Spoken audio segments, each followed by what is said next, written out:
Hello everyone, welcome to episode number 5 of the Green Effect podcast. Today's show, we've got Dave Mota, Regional Sales Manager for the Mortgage Specialists in Greater Waterloo Region for RBC. Yep, he's my boss, and I've wanted to have him on the show for a while. So this is part 1 of 2. As usual, we've got a multi-part episode, and we talk about some pretty critical things in this episode, one of which is dress code. We have to address that.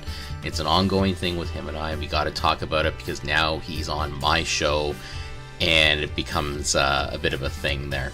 We're going to talk about his path in banking. So 35 years this guy's been with a bank, and what path did he take? Why does he want to be a manager? What would compel someone like him to do that? We talk about how he manages his sales team. There's a bit of a surprise for him, so if you are only listening to the audio of this, make sure you check out YouTube because we've got it all on video, and well, he gets a bit of a surprise by a couple of the guys at the office I'm in. And finally, what makes him the strong leader that he is? Many people on our team absolutely love him. What is it about him that people respect and adore about him? Anyway, without further ado, let's get started with Dave Mota. Here we go. Welcome to the Green Effect Podcast. Finance, life, business, and everything in between. And now, your host, Stephen Green. Welcome everybody to the next episode of the Green Effect Podcast. Today we've got Dave Mota, Regional Sales Manager for the Mortgage Specialists in Greater Waterloo for RBC. Welcome, Dave. Thank you, Steve. Thanks for coming on. I wanted to have you come on for a while, not because you're my boss, and at this point in time we haven't done our year-end review. That's right. But there are some really neat things about you. I know that you got a really challenging job. I've known you for more than 7 years now.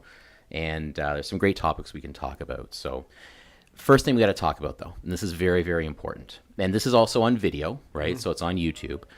We need to talk about dress code. Oh. So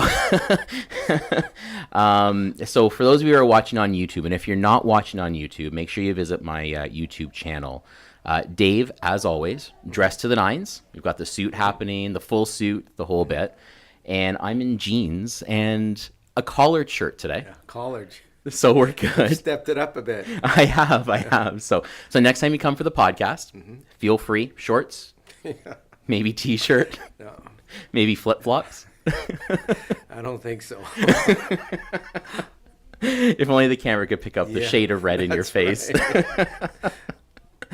All right, on to the first thing. We do this with all of our guests. The way we met. So we're going back more than 7 years, and I'm looking for a change. Call you up, you get a call from a guy at BMO, right? And what happened then? We got together, and what were your impressions? Come on. I was obviously quite interested in the reason why, because I believe at the time you were at Bank of Montreal, your last position there was that of branch manager. And, going from a leadership role into a direct sales role always intrigues me. So I thought, you know what, this individual would definitely have a real good understanding of the importance of working, as a collaborative team member and bringing greater opportunity to the organizations that he's part of. So it was easy enough for me to have that conversation with you because you knew the big picture and how that would fit into what we were trying to do. So we met, I believe it was over at Williams. It was. I remember that. Yeah. Interviewed a few people there. That's right. I remember I was there and you walked in. You had to shake hands with 3 people before you got to my table. I'm just trying to remember if you were dressed with a suit and tie at that time. Just for the record, I was. I had to dust that baby off, let me tell you. I should have known by the wide lapels that you were wearing. That was an old suit. That's me. Hey, funny story with that, actually. I just bought, I thought I would branch out a little bit, and I just went and bought 3 custom dress shirts. Wow.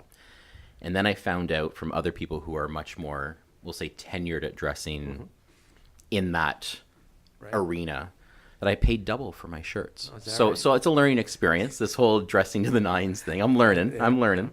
So all good. But so 7 years ago, Williams Coffee, and God, here we are Here we now. are. Yeah, no kidding. Wow, No funny how kidding. things go. So, Yeah.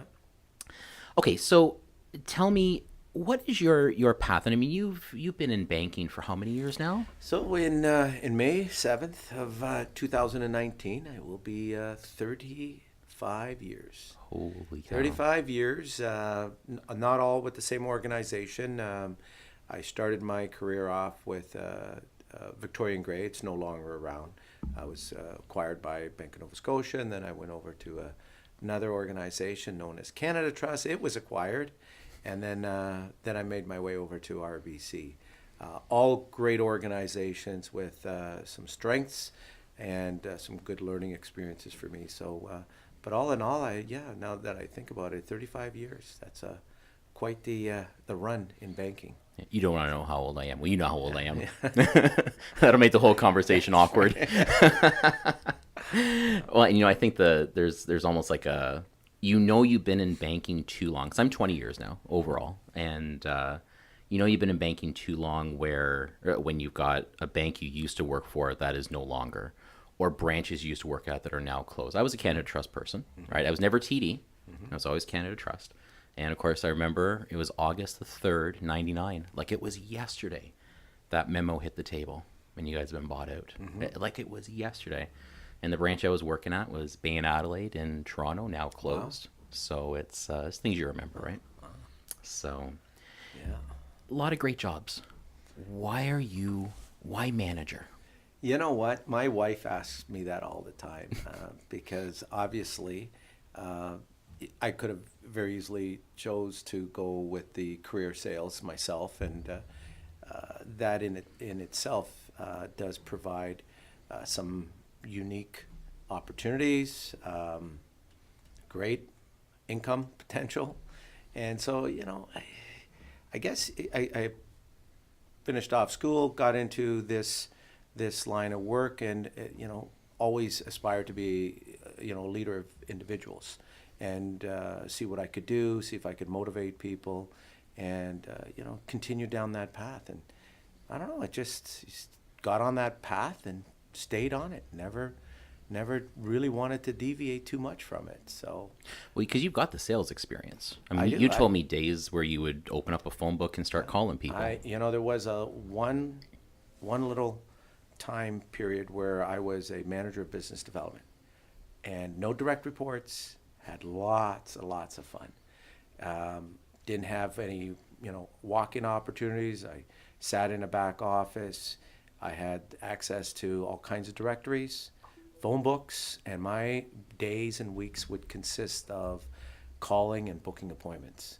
And that's where I really cut my teeth on the sales side. And I really enjoyed it. I had lots of success with it. And then I was asked then to get back into a leadership role to see if I could try to replicate or encourage others to do what I was doing, and so got back into management of people. So, well, I'm guessing a lot of those contacts you made, because you did that for a few years, is probably helping you now. Yeah, because you're in this community too, right? It was in this community, and it's a great community, obviously, and born and raised in this area. You get to know so many people, and I can hopefully say I never burned a bridge or tarnished a relationship, so I can walk down any street and feel confident that for the most part I treat people with a lot of respect and don't have any issues whatsoever there. And certainly if I would have gotten into being a salesperson, I always wonder what would that have been like.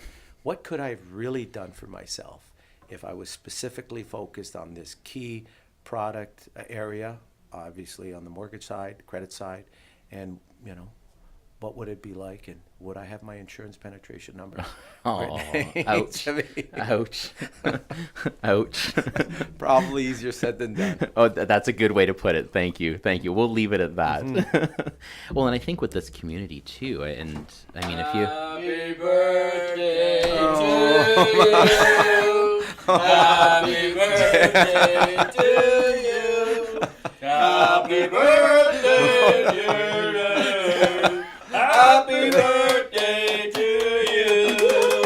Thanks, guys. I appreciate it. Happy birthday. Thank you very much. Thanks, guys. You're welcome. Hey, thank God their shirts are on. That's all I'm saying. So for those of you who are listening on the podcast and not watching, Dave might have thought I forgot about his birthday. Yeah. Darn that LinkedIn, eh, buddy? Yeah, I'm speechless right now, to be quite honest. So we got. Yeah. I'm not going to ask how old you are because I know you've been banking in 35 years. So, yes. But you got some cupcakes there. So Yeah, thank you very much. You're welcome. Happy birthday. Thank you. We didn't totally forget. Wow.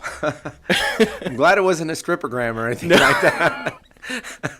Not with those two. I wouldn't do that to you. Like I said, my review's not done yet. Yeah. It's all good. It's all good. So, well, happy birthday Thank to you. you. Thank And you. many, many more. So I always get my traditional email from you commenting on my stellar age. So I thought this was appropriate. Yeah. Anyway, thank you. No problem. No problem. Do you need a minute? You're not No, gonna, no, you're not no. going to cry, are you? I was just. Do you want Kleenex? No, no. I got Kleenex. I'm a mortgage guy. I got Kleenex in my office. Anyway. All good. Okay, sorry. So we were talking about the community. So it's a small community. Yeah. I mean, there's what? Beauty about 5? Kitchener-Waterloo is it's big. I call it a city with a small town flavor to it. I mean, you get to know everyone. Everyone gets to know you. That's why I always think it's important that you be respectful in whatever we do day in and day out. You know, you just never know where your career takes you and the people you'll come across. But inevitably, you will see many of the same people over and over again at various different events. So it's a great place to work. Yeah. Yeah. So. Yeah, and you're right about treating people with respect. It's you just run into so many in different businesses. You know, maybe they were a realtor, now they're not, or maybe they were doing this job and you run into them at the Tim Hortons or whatever. Absolutely. So or they become clients. You know, I've had people where I've dealt with them in the volleyball world, and now they're clients of mine, and that's because you treated them right before. So, very, very important for our team, Absolutely, for our community. So, okay, so I've told you this many times. I don't want your job. I love you to death. Yeah. I don't want to be a sales manager. I'm good with that. What are your challenges that you've got managing a sales team? Because it's not just, these are not salaried employees. These are salespeople. They're out there. They're doing what they got to do. What are some of your challenges, likes, dislikes? Yeah. I guess one thing to keep in mind is I'm fortunate that I manage a team of 34 individuals, and I use the word individuals with a capital I because they're all different. And although we all work for the same organization, we're all hopefully delivering the same type of client experience, everyone does it a little bit differently. And being mindful of that helps me manage these individuals, lead the group of individuals to a common goal. And with that comes challenges. I mean, it could be anywhere from someone who wants to dress up casual to someone who's, doing their business totally different. One wants to take advantage of social media. That's not necessarily the strength of everyone else on the team. So trying to get everybody to tap into their strengths and develop their maximum potential is probably something that I really enjoy doing. But it comes with its challenges. There's no doubt about it. And can't think that one way of doing this business applies to everyone. How true is that? Everyone has to kind of find their own way of delivering what we're hoping to, that they can deliver on, and ultimately is provide that top drawer client experience that we all aim to deliver on. So, well, that's got to be tough too, because I mean, I'm sure you have an idea, and I'm sure we've had this conversation where I'm sure you have an idea of how I should do things, or one of your team members should do things, because you've done this before. But you almost have to let us try it. Sometimes it might surprise you, sometimes it doesn't. But that's got to be tough to have just enough control, but not a whole ton. Absolutely. One of the things I actually enjoy in managing a team of this size is learning from everyone. Who's got it figured out? I mean, as much as I like to take credit for everything, I can't. It's because I learn every day from everyone on the team who is got their strengths in certain areas and what they're doing and how they're doing it, and how I can get others to work with what is being very successful out there by someone else, right? Yeah. Don't recreate the wheel. I mean, so my job hopefully is to share some of that and create that environment that it can be shared. Yeah. So, how has, I mean, you've been doing this a while. How has leadership changed over the years? Like, so of the 35 years, how many years have you been in leadership positions? Let me tell you that back in the day, where the Olivetti computer was being introduced, we had to write up the entry, be it a withdrawal slip, a deposit slip. We had to key it in. Then 2 days later, we'd get a proof, and we would have to make sure everything we inputted was done accurately. So early days of technology coming in to where we are today, where technology is the way I have to manage the team that I have. It's very important that if there was one significant change, I enjoy being out in the marketplace. I enjoy working with the team hands-on. But the reality of the world that we live in today is I find myself kind of confined more to my office, taking advantage of technology, Skyping people in to see what's going on, looking at an abundance of reports, analytical data that can tell us what we should or shouldn't be doing. So if there was one big thing that has changed in these 35 years, is the immersion of technology in how we do our business, like never before. To the point where it's like, it's hard to turn off.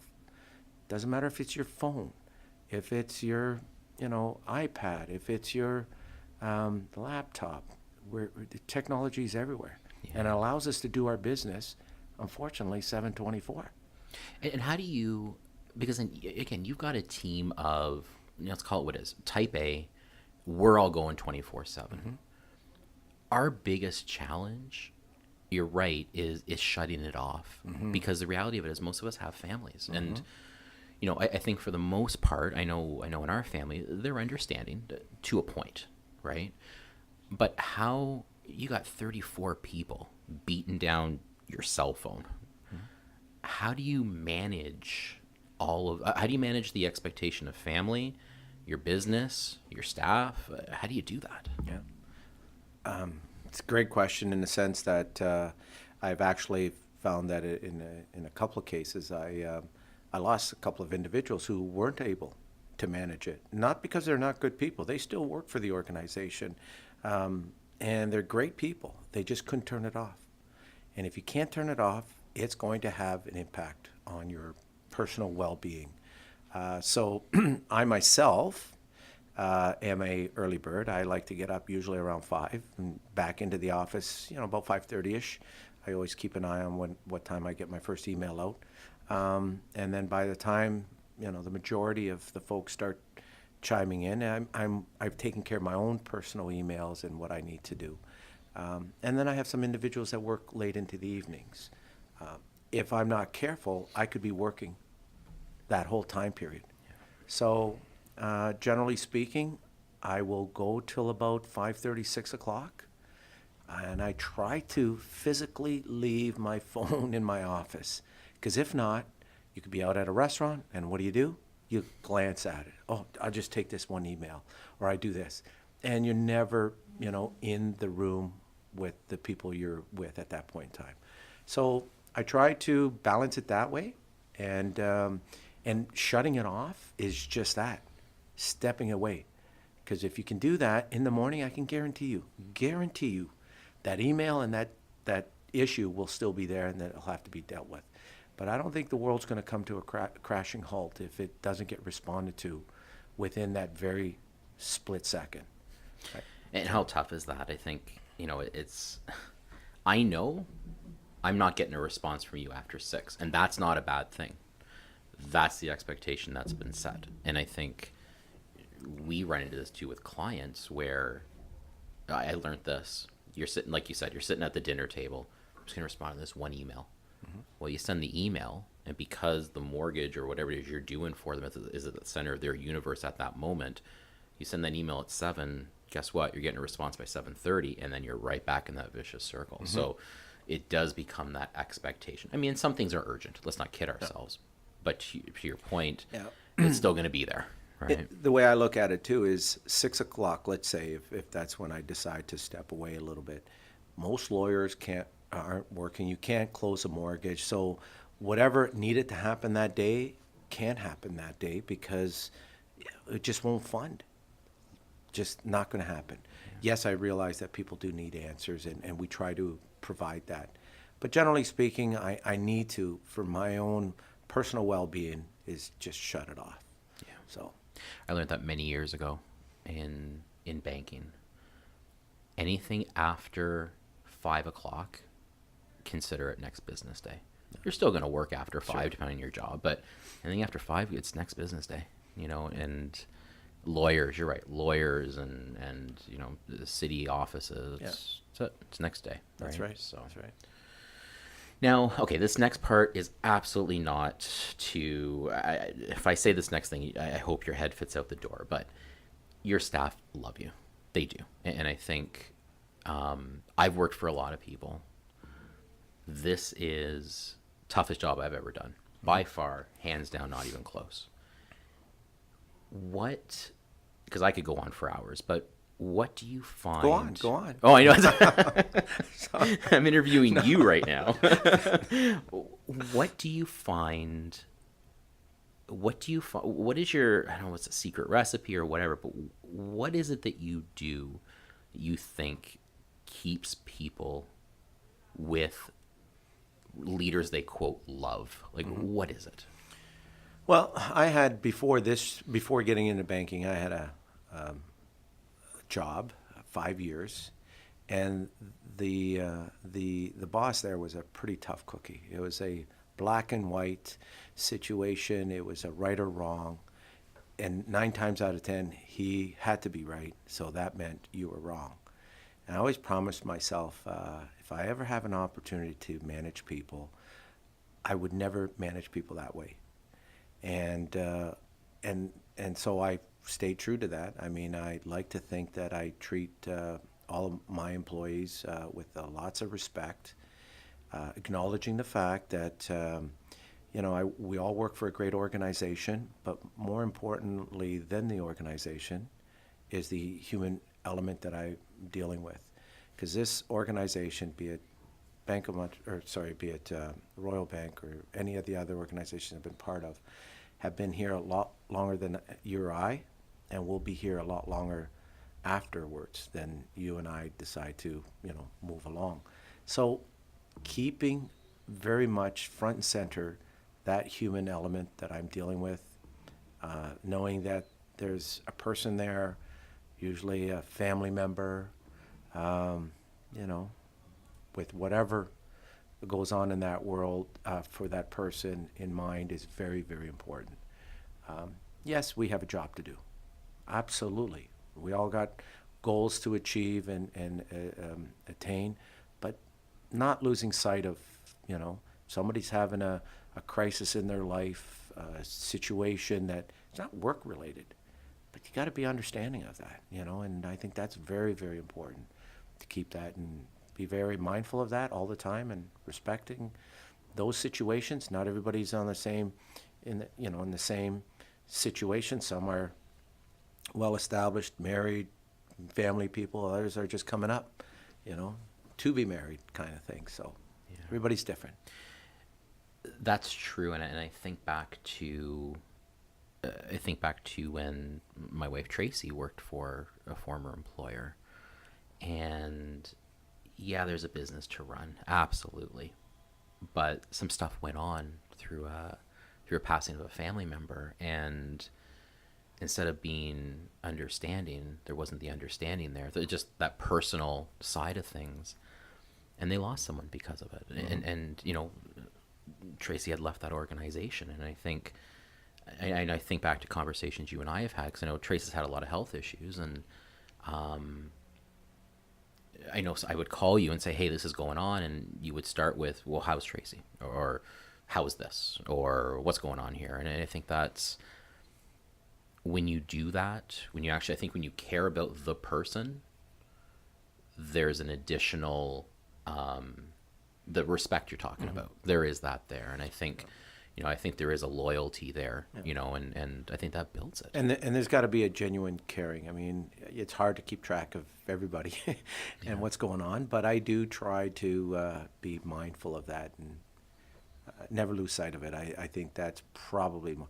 And again, if it's not the best role for this person or an individual, okay, they still need, you know, they need employment. They have responsibility, financial obligations. What can you do to help them out? You know, that's how you build loyalty, I think, and caring loyalty, I think, is very important. Yeah, and especially if it's if they're good people, you know. I mean, I'm sure, because as you said, this is not for everybody, this job, right? And if they're good people, but it's the demands, it's the schedule, it's the, let's face it, sometimes the insanity of what we have to do. Is there something different? I think generally speaking, though, Steve, everybody wakes up in the morning with good intentions. Nobody's going to get up in the morning and say, today I'm going to be a real ruthless SOB. Yeah. So I think everybody does have that well-minded intention. There could be other things going on in their life that makes them behave certain ways. Trying to get underneath it, try to understand it, I think ultimately is what I need to do as a good leader, to really just help them out if I can. Yeah. So no, definitely, yeah, and we see that in you for sure. So we got millennials running around. I think I know what Tracy and I are. We're the ones stuck between the millennials, probably in your generation. I forget what the term is, but how has recruitment changed? Because I mean, you're recruiting, I think, a pretty special type of person. Mm-hmm. How has that changed in your world? I would say that for the most part, they're on a much faster path than perhaps when I started in the business. In the sense that, you know, I was brought up in the work world where you have to earn your stripes, you have to do your tour of duty, and then if everything goes according to plan, you're going to be with your eye on the next opportunity. Today, they expect to come into this role or a role, get what they can out of it, which is perfectly fine, and then get ready to move on. So much more aggressive in the way of timelines to what do they need to do to get to the next job. That's what they're looking for. Yeah. I'm going to come in here, I'm going to do what I can, and then I'm going to be looking to the next opportunity that I have available. Have you changed your approach to recruitment because of some of that? I would just say I'm a little bit more mindful that, you know, I can't look at a resume and say, oh, this person doesn't have 5 years in this job or 3 years in that job, therefore I'm not going to look at it. I have to go outside that box and understand that, you know, this wouldn't necessarily have been the place that I would have picked up talent from, but in today's world, it might have to be. Before, you know, you would want someone who'd had a more of an established runway in their career path, you know, 5 to maybe 7 years, perhaps. Today, hey, 2 to 3 years. And that's a reality of things out there. And sometimes it's probably a balance of, because I mean, I think banking, we used to use the term tribal knowledge. There's so much tribal knowledge in banking and stuff that you just learn from being in banking for 20 years or 35 or whatever it is. There's probably, correct me if I'm wrong, there's probably a balance you need to strike in the people you're looking for. Is it, you know, a combination of some sort of banking and some sort of sales acumen and business building, right? You make an excellent point. One of my former organizations I was part of, I got asked to go down to national office and meet with one of the senior leaders over there, and I walked onto this floor, and at the time I was still what I would consider relatively young. I was in my 40s, and then I noticed everybody in the room, like so young, and I started to chuckle, and I was asked what was so funny, and I said, well, either I'm very, very old, or everybody on this floor is extremely young.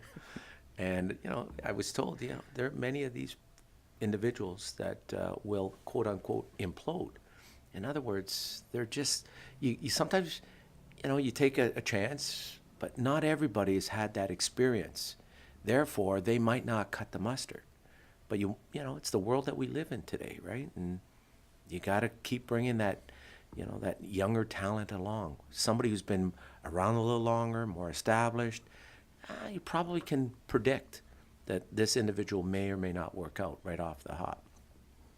Whereas today, you might hire 4 or 5 people, maybe 2 or 3 at best will work out. The rest were they did not have that tenure or that experience there to make things when work. it's time consuming and expensive to bring people on, right? And then you got to manage them and maybe manage them out or whatever the case may be. So it's a lot of work. It is a lot of work. So. Right.